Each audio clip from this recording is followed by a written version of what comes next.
All right, Islam once again. Class number 3. We're going to just go through some more of the Prophet's literature. And what I wanted to read was, brothers, don't mark your fez, it shows you are free. Be the truth like me, your prophet.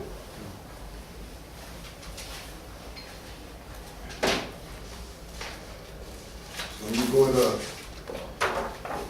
Elijah with his marked fez, right? We can see the contradiction and why he took the steps necessary to not continue on the work that the prophet was doing, right?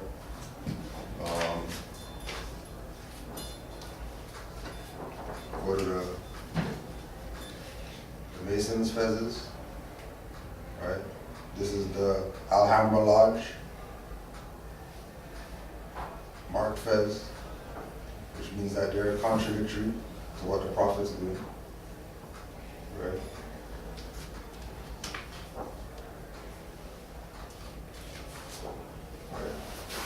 Other marked fez, this one's fez says Islam on it.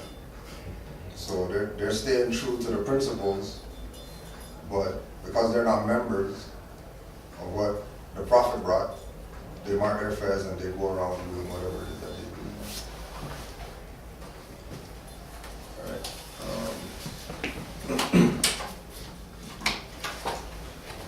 All right. Alexandria, Virginia.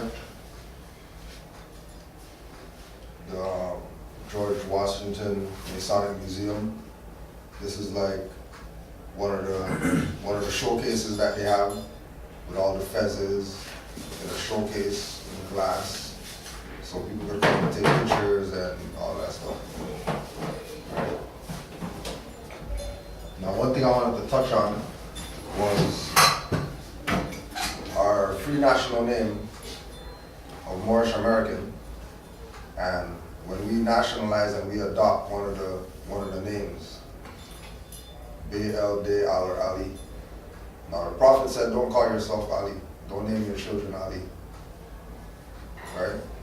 But Muhammad, Ali, was a member of the nation of Islam. So if Elijah Muhammad was a member of the temple and he had the Prophet's literature, how come they didn't give Muhammad an X? Like, what was the purpose of giving him that attribute of Ali and not X like they were doing, like the pattern was? Because Malcolm was the X, but Farrakhan was the X, Elijah was the X, W.D. Farr was the X. Just to show that there's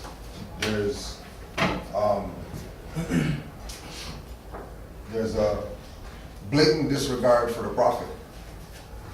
I'm not saying that Elijah Muhammad wasn't sincere in what he wanted to do, but if he was a member of the temple and he's going to tell Muhammad, don't be an X, he's going to tell Muhammad, be Ali, when the Prophet said, don't call yourself Ali, we know that this is really why Muhammad Ali has his issues right now as far as his state of being. Because he cursed himself. But he didn't curse himself. He kind of cursed himself because he should have known about the Prophet. Right? So he didn't study the Prophet. Indirectly, he cursed himself. Because the first thing he should have said was, now, well, thanks, but I don't want to take the name Ali. Like, name me something else. That's if he would have knew that. Right. That's what I'm saying. Indirectly, he cursed himself. But Elijah Muhammad knew what he was doing. And they're gonna blame it on boxing and say that, yeah, because he got shots to the head and go afraid or beat him up or whatever, yeah. Well, there's lots of boxers that don't. Exactly. George Travolta. There's lots of boxers that aren't in that I position. mean, how mentally strong he still is. Right. Who took more shots than him in the head? Right. He was a human punching bag. Right. You know what I mean? So, that was just to show that, you know, like the prophet said, everybody's been told. Like everybody's been told. And if everybody's been told about the prophet and what he brought, how come nobody's standing by that stuff? If everybody's been told. Go back to the same thing like with court situations and judges who are Masons and they don't want to accept the fact that they have to bow when Moors come into the court. And that's what they're supposed to do. But the reason why they don't up here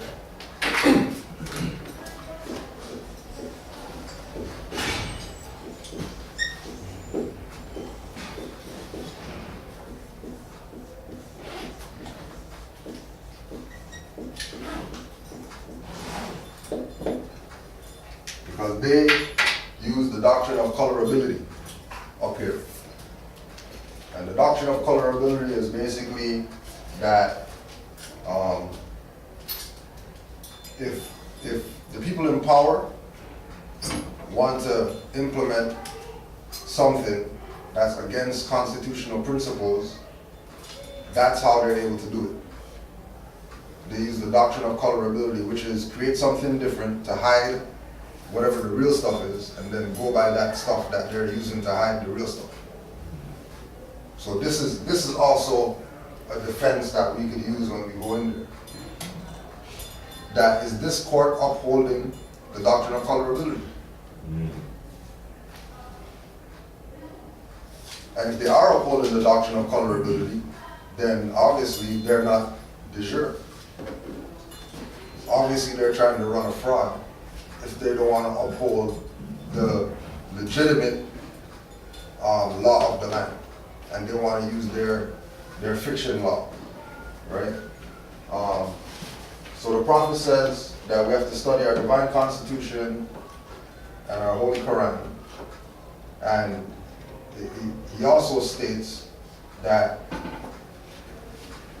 we have to enforce the Constitution for the United States of America Republic. So we're going to go through some of that today, some of the Constitution, some things that are in there. I wanted to read the General Assembly of Pennsylvania, file of the House of Representatives, Resolution number 75, April 17th, 1933. Moorish American Society of Philadelphia and use of their names. Many sons and daughters of that proud and handsome race which inspired the architecture of Northern Africa and carried into Spain the influence of its artistic temperament have become citizens of this nation.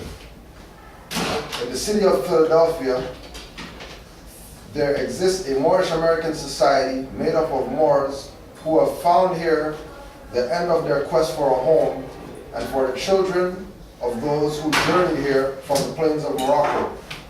This society has done much to bring about a thorough absorption by these people of these principles which are necessary to make them good American citizens.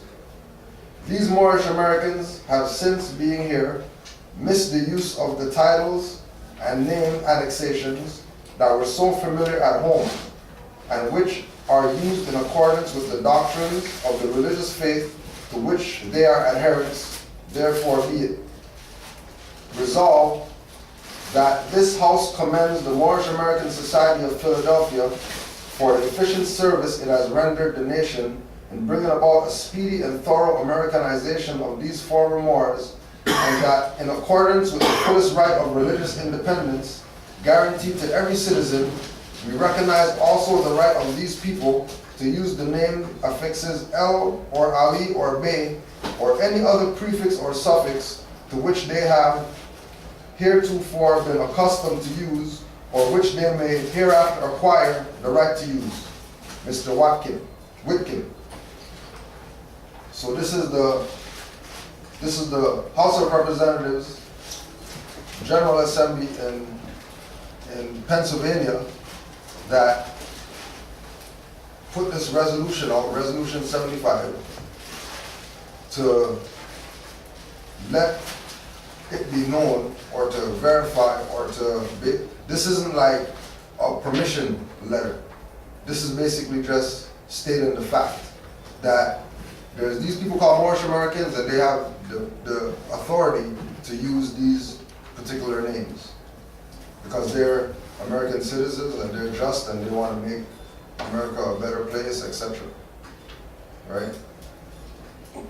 Which is just proof. Like, this isn't like the law of the land or anything. This is just something that they passed that we can now use as reference, like if we're teaching people or whatever, so that people know that since 1933, right, in Philadelphia, Moors have been recognized as being Moors and having the use of these names and being able to use these names. And then 1933, that was when FDR declared America bankrupt, I think, right? Right. 1933? Right, yeah. Right? But really and truly, the bankruptcy isn't like, the bankruptcy is the corporation, not the government. Yeah. Which is The corporation's bankrupt. Well, we're not bankrupt.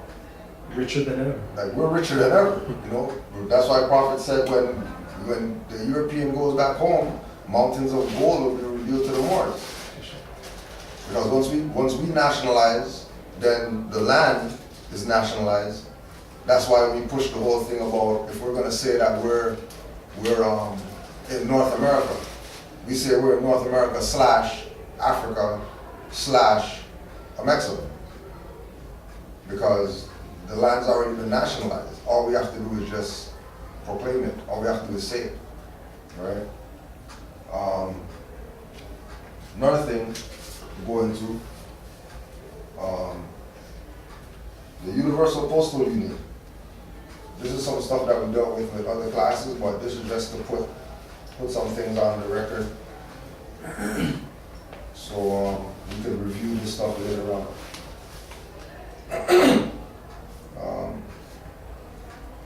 The Universal Postal Union in Bern, Switzerland is an extremely significant organization in today's world.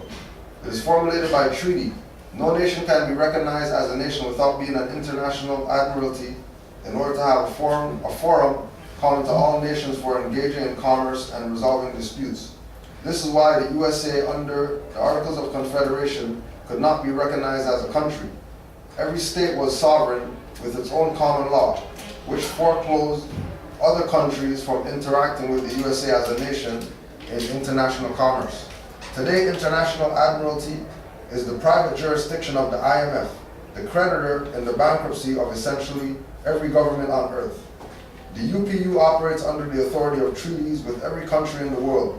It is as it were the overlord or overseer over the common interaction of all countries in international commerce. Every nation has a postal system and also has reciprocal banking and commercial relationships whereby all are within and under the UPU. The UPU is the #1 military, international admiralty is also military, contract mover on the planet.